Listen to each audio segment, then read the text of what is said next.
नमस्कार, हम प्रतिमा चौधरी। दोपहर 3 बजे के भोजपुरी समाचार में स्वागत बा। सबसे पहले प्रमुख समाचार।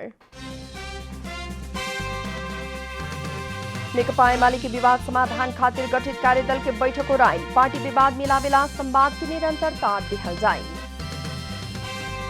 विद्युत प्राधिकरण द्वारा ट्रंक लाइन बापत के महसूल मांग कैल कहत रूपंदेही के उद्योगी आंदोलित। ताला चाबी सरकार के बुझावे के चेतावनी।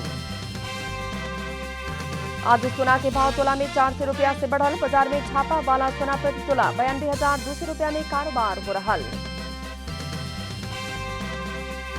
अमेरिका के न्यूयॉर्क राज्य द्वारा बढ़ती जा रहा बंदूक हिंसा रोकेला आपातकालीन कार्यकारी आदेश जारी। हिंसा रोकथाम खातिर 42 करोड़ खर्चा होगी। और अर्जेंटीना कोपा अमेरिका फुटबॉल के फाइनल में प्रवेश। कोलंबिया टाई ब्रेकर में 3 गोल अंतर से हारल।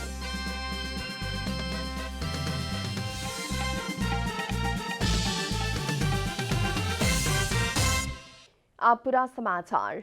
नेकपा एमाले के विवाद समाधान खातिर गठित कार्यदल के बैठक ओराइल बाटे। आज के बैठक निष्कर्ष उन्मुख रहल बतावल गइल बा। आप थप तैयारी सहित कार्यदल के बैठक फिर बैठके बतावल गइल बा। आप प्रधानमंत्री तथा पार्टी अध्यक्ष केपी शर्मा ओली आ वरिष्ठ नेता माधव कुमार नेपाल संगे थप छलफल के बाद निष्कर्ष में पुगे के सहमति भइल बतावल गइल बा।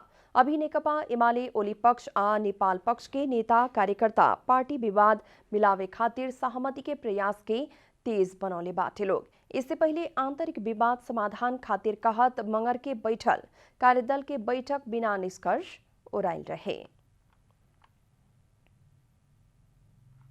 चीन से खरीद कैल गेल भेरोसेल खूब के दोसर का मात्रा ललितपुर में अगिला सुख के आसनीचर के लगावे के जनावल गेल बा।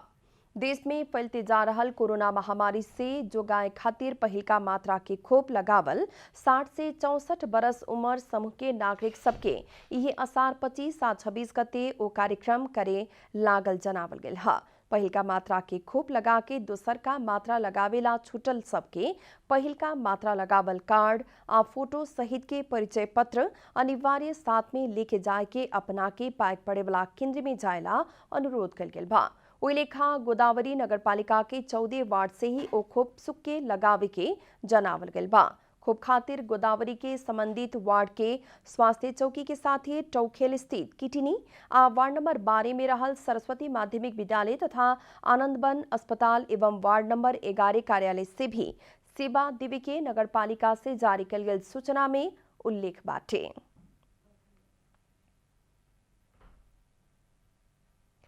नेपाल विद्युत प्राधिकरण द्वारा ट्रंक लाइन बापत के महसूल भुगतानी खातिर फेरू ताकेता कैल गेल कहत उद्योगी सबसे ताला चाबी सरकार के बुझावे के चेतावनी दिहल गेल बा।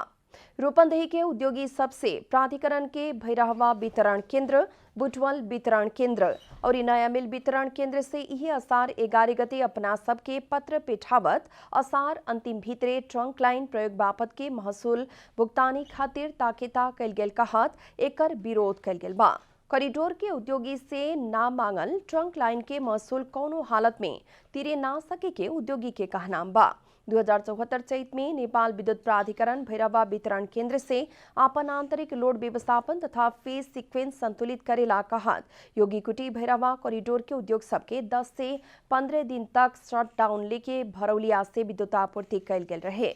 ट्रंक लाइन महसूल सामान्य महसूल से 67% महंग होखेला।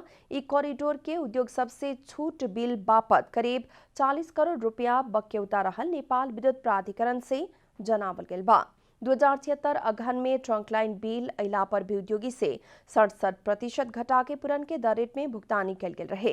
ट्रंक लाइन विद्युत महसूल अनुसार एक उद्योग के ही एक महीना में 50 लाख से 70 लाख रुपया अतिरिक्त भार पड़े के उद्योगी सब बतावेलन।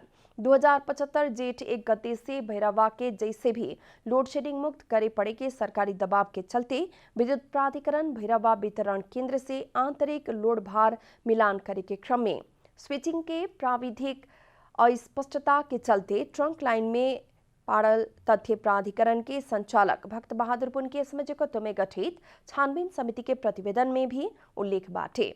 लेकिन बार बार प्राधिकरण से उद्योगी के महसूल तिरेला ताके ताक करत आयल बाटे लोग। भारतीय चर्चित अभिनेता दिलीप कुमार के निधन भइल बा।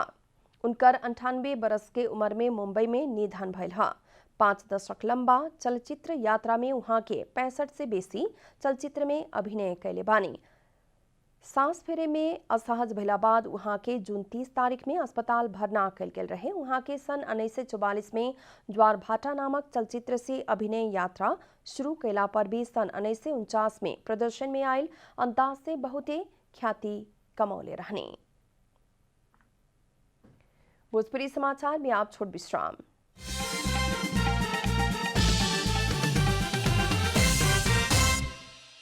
भोजपुरी समाचार में आप बाकी समाचार। जिला प्रशासन कार्यालय चितवन द्वारा पूर्वी चितवन में कर्फ्यू जारी किया गया बा। राप्ती 3 चितवन के सुजिता भंडारी के मृत्यु के लेके हो सके वाला हिंसात्मक झड़प के ध्यान में राखत कर्फ्यू जारी किया गया।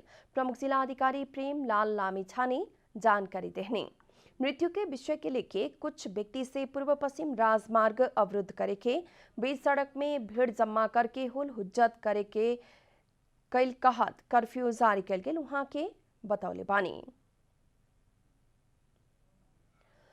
पर्वत के कुस्मा नगरपालिका वार्ड नंबर 8 दुबिल्ला में सुंदरी नदी से दहिला बाद एक गाड़ी से 3 जने बेपत्ता भइल बाटे लोग। कालू रात के भीषण बरखा से बढ़ल नदी तरे के क्रम में लामा कंस्ट्रक्शन के गाड़ी आ ओमे सवार 3 जने बेपत्ता भइल बाड़न सन। बेपत्ता होके वाला में लामा कंस्ट्रक्शन के साइड इंचार्ज इंजीनियर राजाराम आचार्य आ गाड़ी चालक इंद्र थारू बाटे लोग। दूसरे एक जने के नाम खुले ना सकल प्रहरी जनौले बाटे। अभी सुंदरे नदी आ मोदी खोला में बेपत्ता के खोजी कार्य जारी बाटे। बाढ़ से 3 गो घर भी दहावल गइल बा। नदी किनार में रहल घर बाढ़ से दहिला पर भी वहां रहते आए लोग भी भाग के जान जोगावे में सफल भइल बाटे लोग। अब आर्थिक समाचार।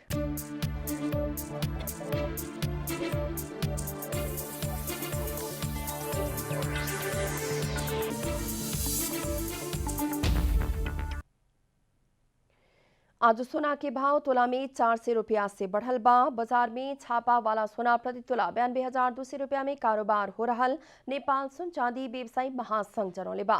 कालू छापा वाला सोना प्रति तोला 91,800 रुपया में कारोबार भइल रहे। आज तेजाबी सोना प्रति तोला 91,700 रुपया में कारोबार हो रहल बा। चांदी प्रति तोला 1,320 रुपया में कारोबार हो रहल महासंघ जनौले बाटे। नेपाल ऑयल निगम द्वारा पेट्रोल पदार्थ के भाव फिर बढ़ावल गइल बा। निगम से इससे पहले दाम बढ़ावल 2 सप्ताह ना बीते फिर ईंधन के भाव बढ़ावल गइल हा। बीतल अषाढ़ 10 गते रात के 12 बजे से लागू होके किस्म से निगम द्वारा पेट्रोल के भाव प्रति लीटर 127 रुपया बनावल गइल रहे। फिर प्रति लीटर 2 रुपया से बढ़ा के पेट्रोल के भाव 129 रुपया पुगावल गइल बा। डीजल आ मट्टी तेल के दाम अब प्रति लीटर 2 रुपया बढ़ के 112 रुपया पुगल बा। हवाई ईंधन आंतरिक तरफ प्रति लीटर 2 रुपया से बढ़ा के 84 रुपया। हवाई ईंधन अंतर्राष्ट्रीय के प्रति किलोलीटर 19 अमेरिकी डॉलर बढ़ा के 745 डॉलर पुगावल गइल बा। खाना बनाए वाला गैस के दाम प्रति सिलेंडर 25 रुपया के दर से बढ़ा के 14 से 25 रुपया पुगावल गइल बा। भोजपुरी समाचार में आप छोट विश्राम।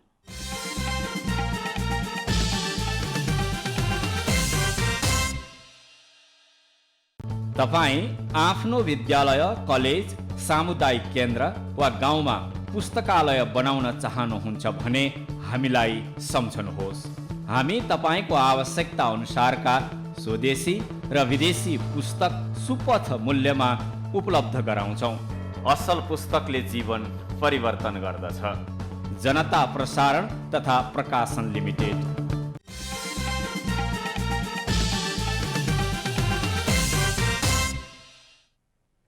भोजपुरी समाचार में अब अंतर्राष्ट्रीय समाचार। अमेरिका के न्यूयॉर्क राज्य से बढ़ती जा रहल बंदूक हिंसा के रोके खातिर आपातकालीन कार्यकारी आदेश दिहल गइल बा। न्यूयॉर्क के गवर्नर एंड्रयू क्यूमो द्वारा कार्यकारी आदेश में हस्ताक्षर कइल गेल बीबीसी जनौले बा।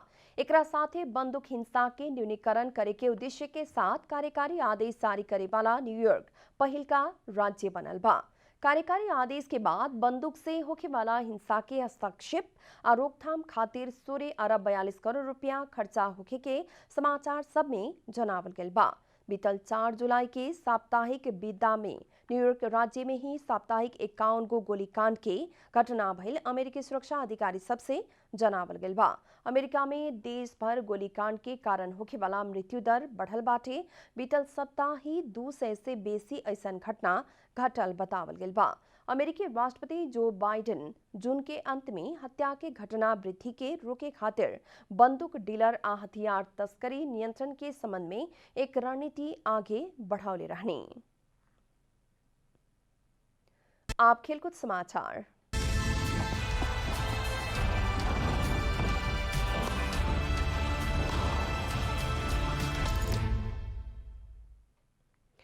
अर्जेंटीना कोपा अमेरिका फुटबॉल के फाइनल में प्रवेश कइले बा। आज सवेरे भइल खेल में कोलंबिया के टाई ब्रेकर में 3-2 से हरावत अर्जेंटीना फाइनल में प्रवेश कइला खा।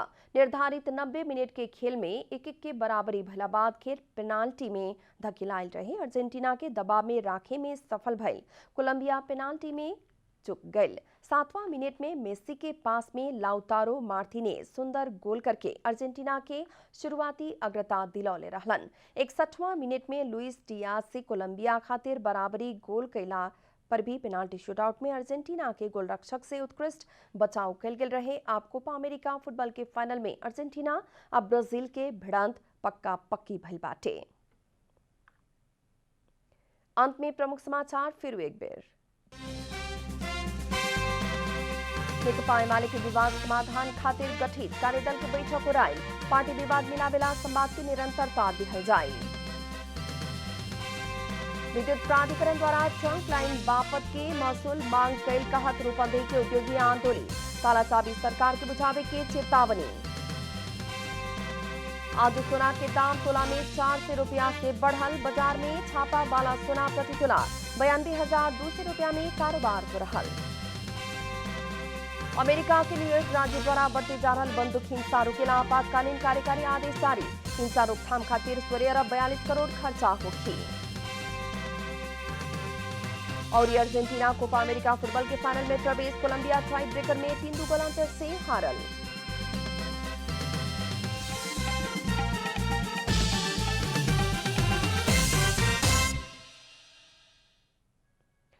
एक साथ भोजपुरी समाचार अभी खातिर इतना ही। जनता द्वारा जनता खातिर प्रसारित जनता टेलीविजन के कार्यक्रम सब यूट्यूब, ट्विटर, फेसबुक का हमनी के वेबसाइट जनतासमाचार.com में भी पढ़ आ देख सकतानी लोग। सूचना में अपने के सहभागिता, समय में समाचार, हमनी के प्रतिबद्धता। नमस्कार।